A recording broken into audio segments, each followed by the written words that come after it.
Komoriki ada lagi. Hari ini, episode kali ini gue mencoba untuk cerita tentang sebuah cerita dalam hubungan yang gue ngerasa ceritanya ada lucunya, ada sedihnya, ada kurang ajarnya gitu. Jadinya makanya gue pengen untuk sharing kembali sama teman-teman tentang cerita yang pernah gue tahu gitu dalam sebuah hubungan. Karena dalam setiap hubungan pasti ya ada cerita gitu. Ada yang lucu, sedih, menegangkan gitu, atau menjengkelkan gitu, macem-macem lah gitu. Mungkin buat teman-teman yang punya cerita yang seru atau mau untuk dibahas sama kita, boleh, nggak apa-apa. Kalian kirim email cerita kalian dalam hubungan kalian itu seperti apa, kalian email ke sini. Nantinya kita akan coba untuk menceritakan itu. Gue tunggu ya. Pasti, karena setiap hubungan itu penuh dengan cerita. Jadi kalian jangan malu-malu untuk kirim cerita kalian ke email di bawah.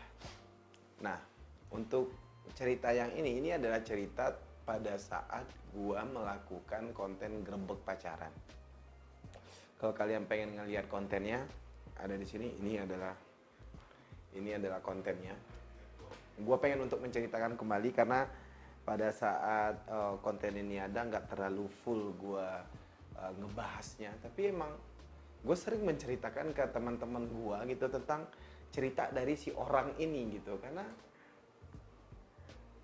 kampret gitu, emang bener-bener kampret. Pada saat gue ngegerebek pacaran, mereka emang lagi pacaran, ngobrol-ngobrol lah, bla bla bla bla bla bla gitu.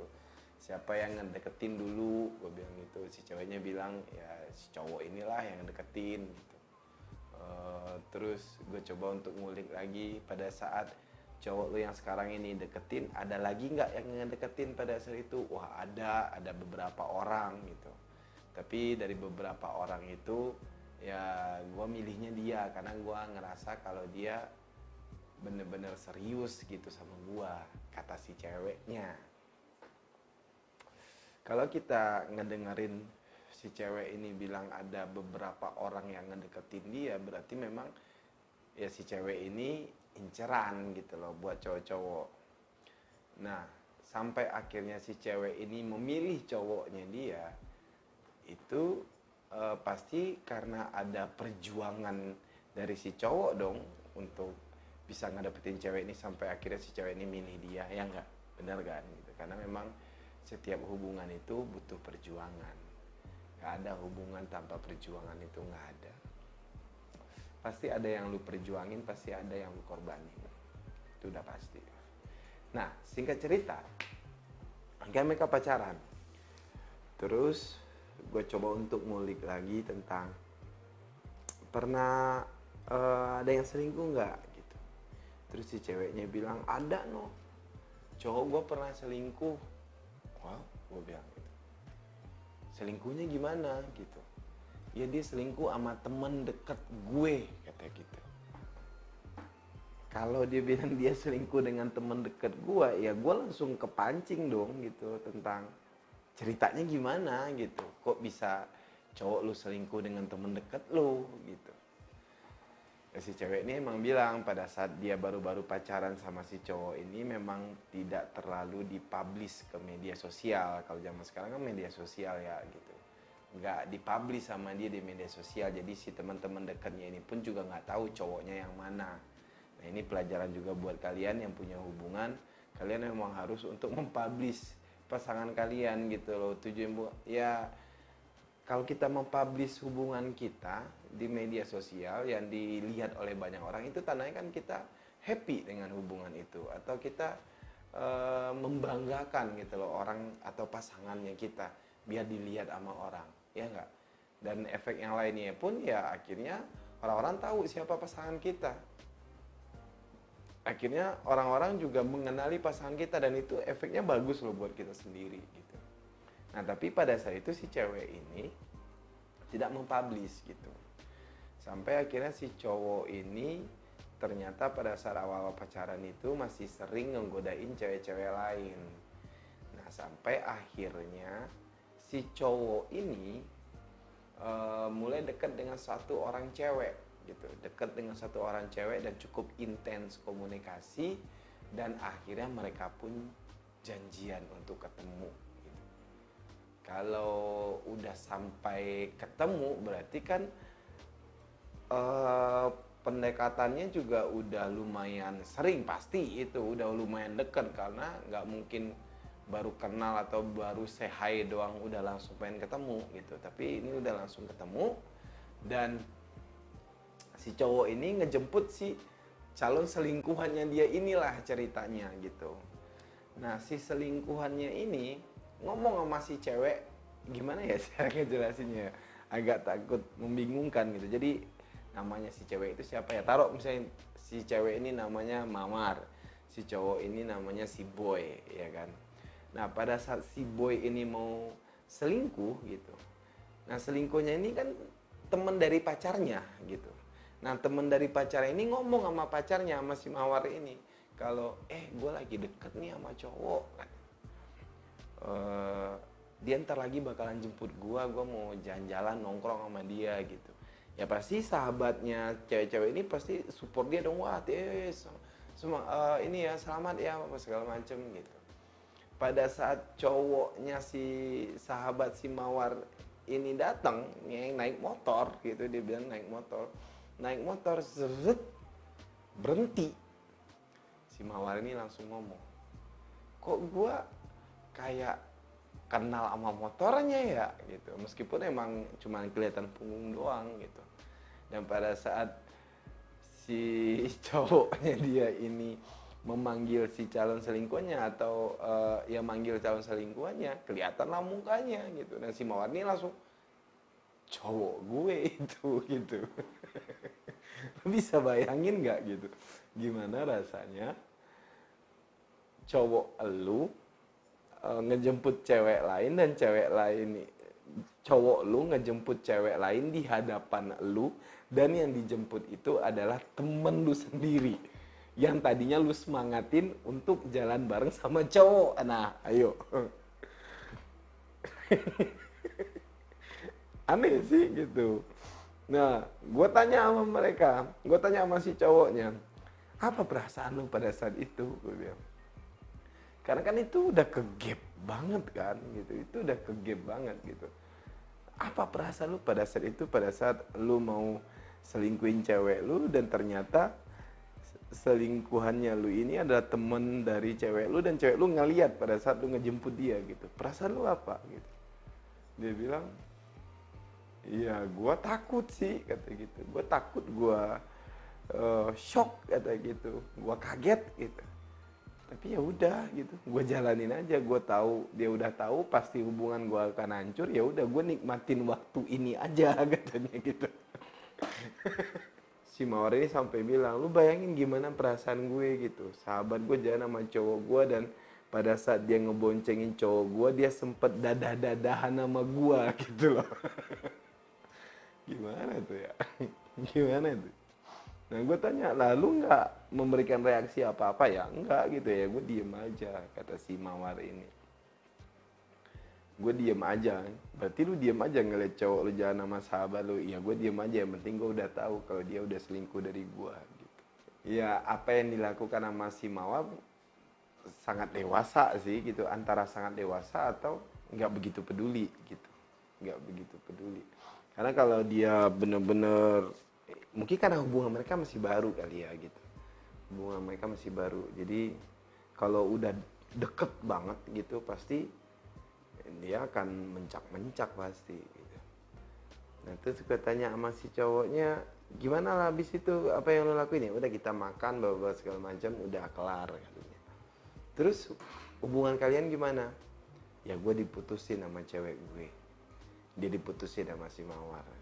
Ya wajar gitu. Apa yang dilakuin sama si Mawar sangat wajar banget, dan emang harus itu dia lakuin gitu. Tapi kenapa kalian bisa balikan lagi dan pacaran lagi? Gue tanya. Ya si cowok ini akhirnya berkali-kali datang ke rumahnya si Mawar untuk minta maaf gitu. Sampai malam hari dia tetap ada di situ.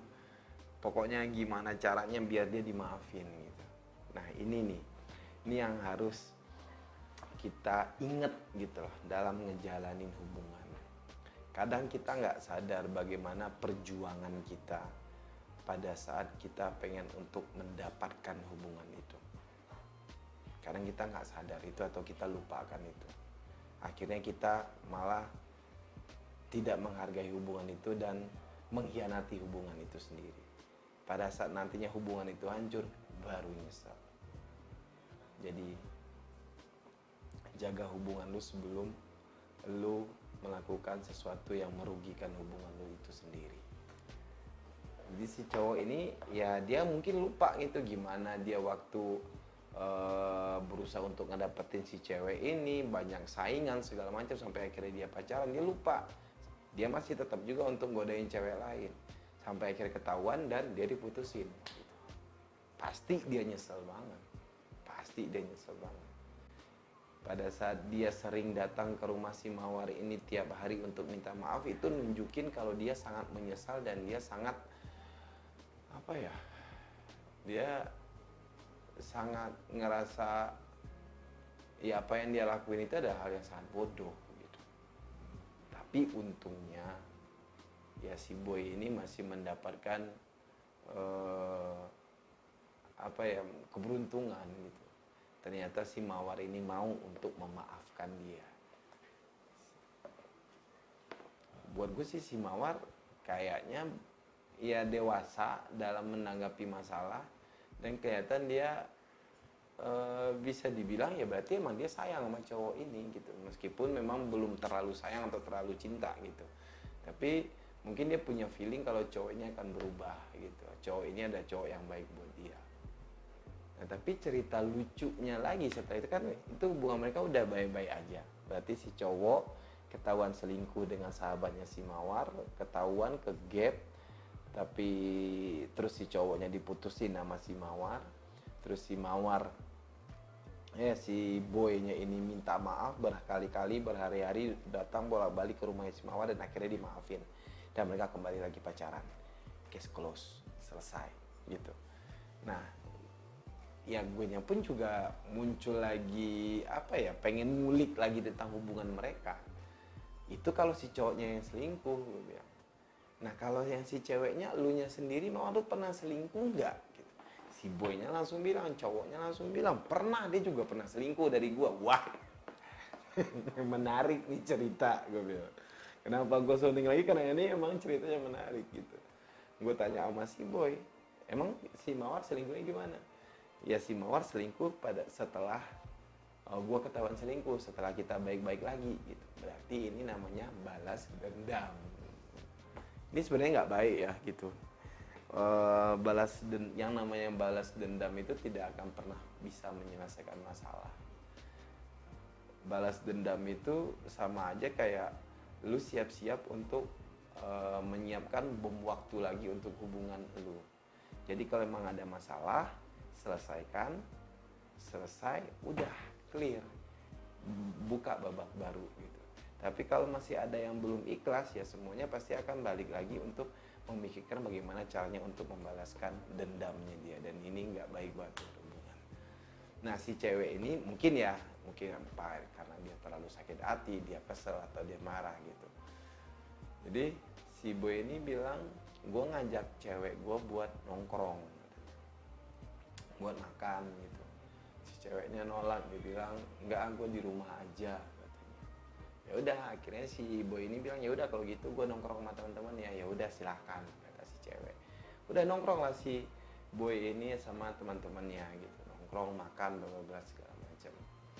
Pada saat dia nongkrong gitu, ternyata di tempat tongkrongannya itu, tempat makannya si boy sama teman-temannya ini, di situ tanpa sengaja gitu, dia ngeliat ceweknya dia ada di situ barengan sama cowok. Padahal tadinya dia bilang ya si cewek ini nggak akan kemana-mana, dia cuma di rumah doang. Tapi ini di tempat dia lagi nongkrong sama teman-temannya, ada ceweknya lagi nongkrong sama cowok. Nah lu bayangin gimana lagi tuh perasaannya. Ya mungkin buat si boy pada saat itu mau marah dia pernah selingkuh, Tapi kalau dia nggak marah, dia dibohongin gitu ya. Ya gue tanya sama si boy, apa yang lo lakuin? Ya gue cuman apa ya waktu itu ya, dia bilangnya gimana ya, kalau nggak salah gue, dia ngedatengin mejanya si ceweknya dia, terus nyuruh pulang gitu. Dia nyuruh pulang. Nah si cewek ini bilang cowok itu ternyata emang adalah orang yang selalu ngedeketin dia gitu. Mungkin emang si cewek ini masih ngerasa tidak ikhlas untuk memaafkan si boy pada saat perselingkuhannya kebongkar gitu. Jadi kan bisa dibilang di sini hubungan mereka adalah hubungan saling selingkuh dari pasangan masing-masing. Si cowok selingkuh dari si cewek, ketahuan terus dimaafin. Si cewek ternyata balik. Si cewek ternyata juga ikut selingkuh dengan cowok lain gitu. Tapi di situ gue bilang, masih boy, apa yang lu lakuin boy? Bagaimana tanggapan lu boy?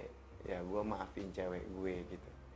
Dia maafin pasti karena emang dia ngerasa dia juga pernah ngelakuin kesalahan gitu.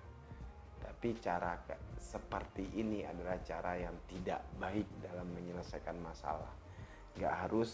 Lu harus balas dendam dulu baru lu ngerasa puas gitu untuk memaafkan kesalahan dari pasangan lu. Nah, gue bilang sama mereka, berarti kan ini unik gitu loh hubungannya kalian berdua. Si cowok baru aja mau selingkuh, ketahuan sama ceweknya. Si ceweknya baru aja mau selingkuh juga udah langsung ketahuan sama cowoknya. Buat gue berarti hubungan kalian ini emang adalah hubungan yang sudah ditakdirkan untuk bersama gitu. Karena ya buruknya kalian, jeleknya kalian langsung dibongkar dan langsung diselesaikan dan kalian tetap bersama sampai sekarang. Ini pelajaran sebenarnya buat kita yang lagi ngejalanin hubungan gitu. Jangan sia-siakan hubungan yang sudah banyak lu perjuangkan. Jangan sia-siakan hubungan yang selama ini sudah lu perjuangkan hanya untuk kesenangan yang nggak jelas dan nggak ada ujungnya. Jangan sampai kita menyesal pada saat hubungan yang sudah kita perjuangkan itu jadi berantakan. Dan dalam menyelesaikan masalah itu nggak seharusnya untuk saling menyakiti. Menyelesaikan masalah itu adalah caranya untuk saling mengerti. Yang salah mengerti akan kesalahannya dan memperbaiki kesalahannya. Dan yang satunya lagi memaafkan dan memberikan kembali kepercayaan untuk pasangannya untuk bisa menjadi orang yang lebih baik. Jadi cerita dalam sebuah hubungan itu macam-macam guys, macam-macam. Ya ini makanya gue bilang ini ceritanya dia adalah cerita yang ya bisa dibilang seru gitu, lucu gitu, tapi ya brengsek juga gitu. Makanya gue pengen untuk sharing ini lagi. Nah buat kalian yang punya cerita yang unik lah atau seru atau gimana dalam hubungan kalian, boleh kalian email di bawah sini untuk kita sharing juga ke teman-teman yang lain. Biar ya setiap cerita itu pasti ada sesuatu yang kita dapatin dan mendapatkan sesuatu yang baik dari apa yang kita lihat dan apa yang kita dengar, dan kita mengaplikasikannya itu dalam hubungan kita atau dalam hidupnya kita, itu nggak ada salahnya. Oke, gua tunggu cerita kalian. Oke, bye.